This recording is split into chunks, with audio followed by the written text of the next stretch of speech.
Hey guys, good morning. তো এখন বাজে 11:30। এখন ঘুম থেকে উঠলাম এরকম না, উঠেছি সেই সকালবেলা 7:30টায়।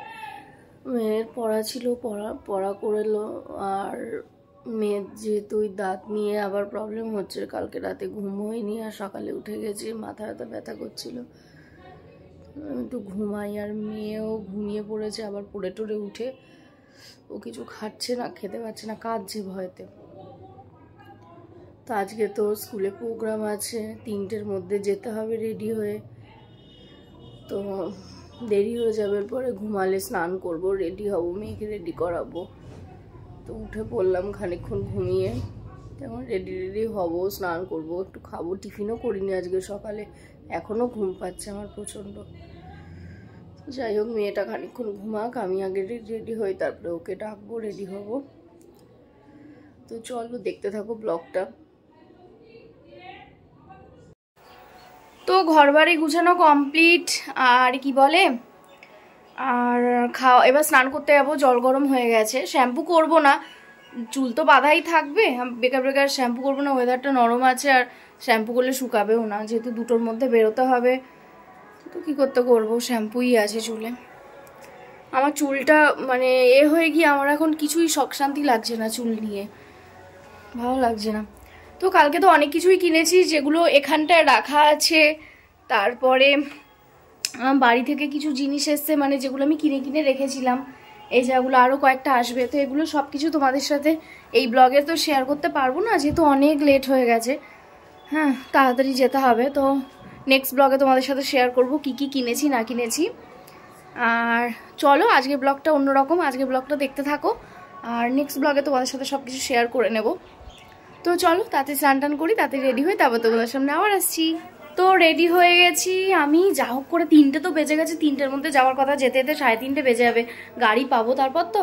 আর আদিরাই হালকা একটু মেকআপ করে দিয়েছি, নাচ করবে, মেকআপ না করলে ভাল লাগবে। তো চলো, আজকে একদম কথা বলা, 3টে বাজে ঘড়িতে, কথা বলার টাইম নেই। তো আমি একটা কালো শাড়ি পরলাম মেয়ের সাথে ম্যাচিং করে।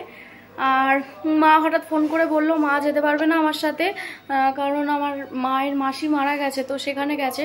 তো আমার সাথে আমার ছোটো কাকি শাশুড়ি যাবে হয়তো, তো সে পরে যাবে, আমি এখন আগে চলে যাচ্ছি। তো এই হচ্ছে ব্যাপার। তো চলো এখন কথা বলবো না, আগে বেরোই যাই, তারপর তোমাদেরকে দেখাবো। তো স্কুলে তো চলেই এলাম, আর তখনও স্টুডেন্টরা আসছিল, অনেকে তো আবার 5টাতেও ঢুকেছে, কারণ অত তাড়াতাড়ি তো যাওয়া যায় না। বাট আমি 3টেতে বলেছে বলে 5টাতে যাব এমন না, 3টেতে গেছি, মানে 3:30 নাগাদ গেছি আর কি, লেট হয়ে গেছিলো। তো দেখো, প্রথমেই আগে সিট নিয়ে নিয়েছি, জায়গায় বসে পড়েছি, কারণ সিটটা পাবো না, আর পিছনে মেয়ের পারফরমেন্স দেখতে পারবো না, তার জন্য আগে সিটটা নিয়ে নিলাম। আর তারপরে মেয়েকে আগে ক্লাসরুমে ঢুকিয়ে দিয়ে আমি আমার জায়গা মতো বসেছিলাম। আর মেয়ে দেখো এখানে কাঁদতে কাঁদতে চলে এসছে, খানিক পরে নাকি মায়ের কথা মনে পড়ছে, আমি ক্লাসে যাব না। তো ওকে খানিকক্ষণ নিয়ে এরম বসেছিলাম, একটু হাসতে বলছিলাম, কিছুতেই তো হাসছিল না, ভীষণই কান্না করেছিল। আসলে অনেকদিন পরে মা স্কুলে গেছে, তো তাই জন্য ওর একটু মনটা খারাপই করছিল। Celebration of annual day program of Mary Immaculate English Medium School. এই সুন্দর স্বর্ণালী সন্ধ্যায় একই বন্ধনে জড়ালে গো বন্ধু। এই সন্ধ্যা আশা করি আপনাদের সকলের জন্য এক স্মরণীয় সন্ধ্যা হয়ে থাকবে। Please stand up. Reverend Father Joy Amal, OMI. Reverend Father Anokia Sami, OMI. Fathers from Tazna, fathers from Houselam, sisters from Barsad, and our Reverend Father. We are very proud to have them among us. Please join your hands and clap your hands. Please clap your hands, everyone.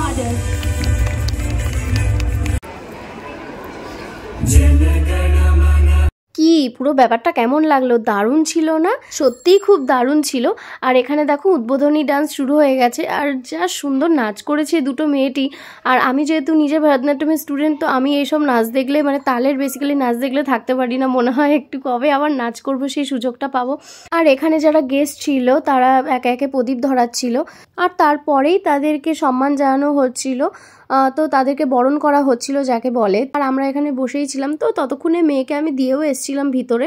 আর কি বলবো, মেয়েকে যখন দিয়ে আসতে গেছি তখন ভীষণই কাঁদছিল, ও কিছুতেই ছাড়তে চাইছিল না। তো ওর ম্যামরা বুঝিয়ে টুঝিয়ে ওকে রেখেছিল, বলছিল ও তো কোনোদিন কাঁদে না।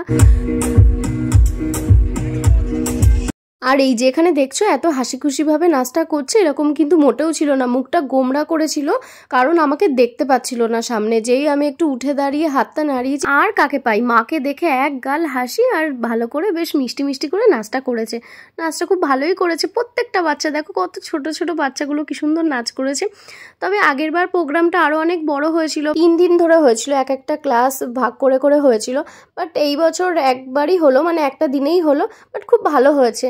আর একটা জিনিস সব থেকে ভালো লেগেছে, আগেরবার কোনো খাওয়ার স্টল বসেনি, আমাদের খুবই প্রবলেম হয়েছিল, একটু কিছু খিদে পেলে কিছু খেতে পাচ্ছিলাম না, এক চা কফি ছাড়া।